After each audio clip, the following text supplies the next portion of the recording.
I found a letter my mother hid the day she died. 20 years later, I finally opened it. When Mom asked me to bring her jewelry box to the hospital, I thought she wanted to wear her favorite necklace one last time. I didn't know she was hiding a letter inside that would change everything I believed about my life. Keep this safe, she whispered, pressing the small wooden box into my hands. Don't open the velvet compartment until you are ready. She died that night, slipping away while I dozed in the chair beside her. I was only 19. In my grief, I honored her request too literally. I put the jewelry box on my closet shelf and left it untouched. Not just the velvet compartment part, the entire box. It felt too painful, too final to sort through her things. Instead, I pushed forward, finished college, built a career, and tried to make her proud. The box moved with me 5 times from my college dorm to my first apartment, from Chicago to Boston to Seattle, through relationships that didn't last and a career that demanded everything. Sometimes I'd glance at it and wonder what she meant by until you are ready. Was I supposed to know when that moment arrived last month on the 20th anniversary of her death? I finally felt ready, or maybe just tired of carrying the mystery. I sat cross-legged on my bedroom floor and carefully opened the jewelry box for the first time since that hospital room. Inside were the expected things: her wedding ring, the pearl earrings from my father, the charm bracelet she'd worn since high school. Then I found the velvet compartment hidden beneath a false bottom I'd never noticed as a child. Inside was a sealed envelope, yellowed with age, with "For my daughter when I am gone,"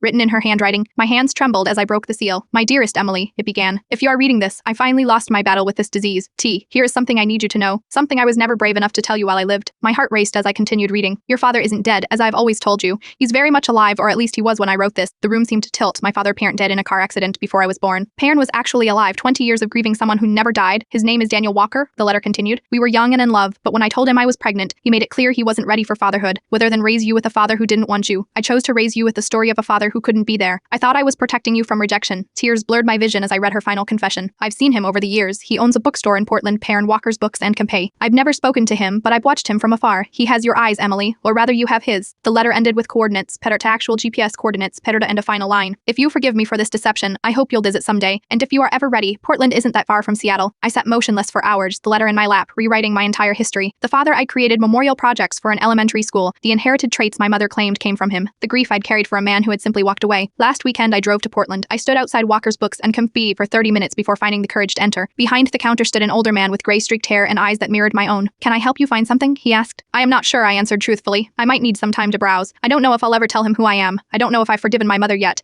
But as I sit writing this in his coffee shop, watching him recommend books to customers with the same enthusiasm I feel when sharing stories I love, I'm beginning to understand that some secrets are kept not out of malice, but out of a complicated kind of love."